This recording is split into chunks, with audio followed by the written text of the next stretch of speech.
అయితే గురువు గోదావరి పుష్కరాల ముందు జూన్ వరకు చూసుకుంటే వీళ్ళకి తిండి విషయంలో బాగుంటుంది, ఎడ్యుకేషన్లో బాగుంటుంది.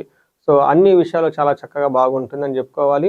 అయితే ఈ టైంలో వృధా సంచారణం, అనవసరంగా ట్రావెల్ చేసి ఎక్కువగా ఉంటుంది. వీళ్ళతో వాళ్ళతో ఏమంటారు తిట్లు తినటం, లేదంటే ఏమంటారు నచ్చని పనులు చేయకుండా గొడవలయ్యే అవకాశం ఎక్కువ ఉందని మనం చెప్పుకోవాలి. అదే గురువు వీళ్ళకి 11వ స్థానంలో గోదావరి పుష్కరాల టైంలో అంటే జూన్ టైంలో మారటంతో వీళ్ళకి లక్ వస్తుంది, మహాభాగ్యం పట్టుకుంటుంది. గురువు మీకు లాభం చేస్తూ ఉన్నారు. ఒక్క గురువు లాభం ఉంటే ఆయన వల్ల పిల్లల విషయంలో, తర్వాత చదువు విషయంలో, ధనం విషయంలో, బంగారం విషయంలో, ఇలా అన్ని విషయాలు చక్కగా కలిసి వచ్చే అవకాశం ఎక్కువగా ఉంటుంది.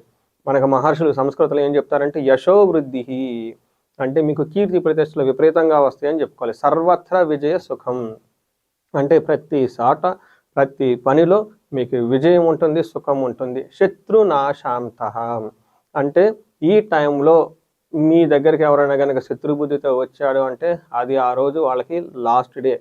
అంత పవర్ఫుల్గా ఉంటుంది. మీకు శత్రువులు అనేవాళ్ళు ఎవరు మిమ్మల్ని ఏం చేయలేరు.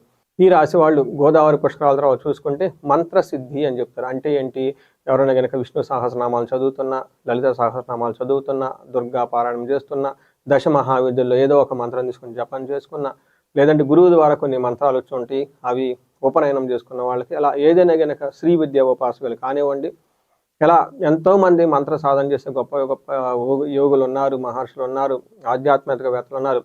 వాళ్ళకి ఈ రాశిలో కనుక ఉంటే ఒక అద్భుతం.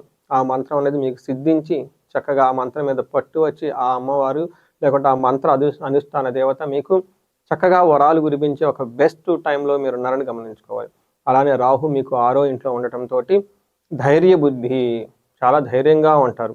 రిపునాశనం, మీకు శత్రువులు అనేవాళ్ళు ఉండరు. సదాశుభం, ఎప్పుడు శుభకార్యాలు జరుగుతూ ఉంటాయి.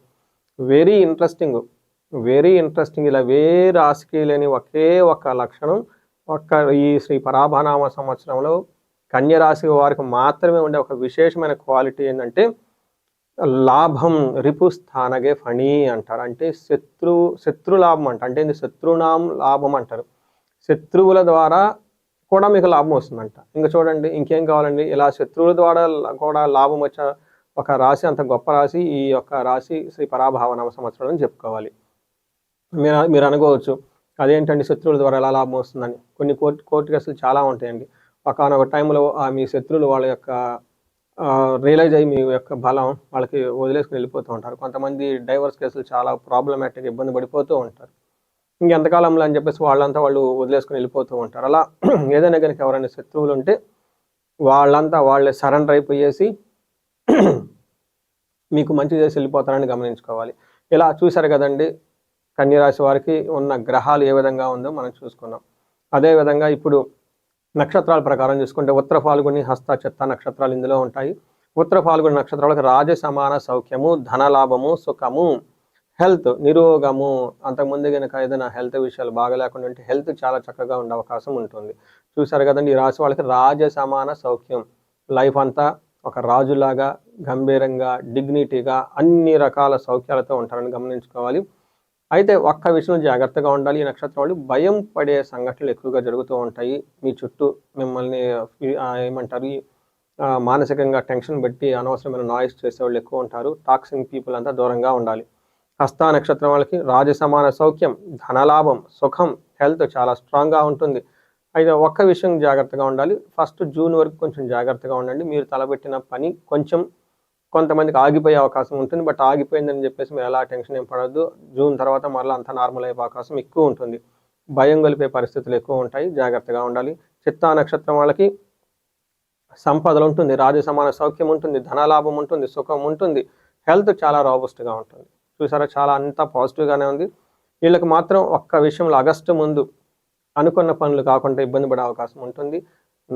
దసరా పండగ టైంలో కొంచెం భయం కలిపే పరిస్థితులు ఎక్కువగా ఉంటుంది. ఇది కూడా శని యొక్క ప్రభావంతో గమనించాలి.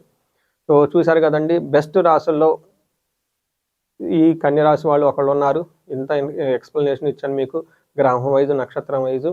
సో ఇది శాస్త్రానుగుణంగా మహర్షులు వచ్చిన జ్ఞానాన్ని బేస్ చేసుకొని ఈ పంచాంగం అనేది రాయటం అయితే జరిగింది. ఈ రాశి వాళ్ళకి పరిహారాలు కనుక చూసుకుంటే అంతా అన్ని విధాలు చక్కగా బాగుంది. ఎక్కువగా తీర్థయాత్రలు తిరగటం, రుద్రాభిషేకాలు చేయించుకోవటం, శ్రీశైలం లాంటి గొప్ప క్షేత్రాలు ఒకసారి దర్శనం చేసుకుంటే ఇంకా ఇంకా చాలా బాగుంటుంది.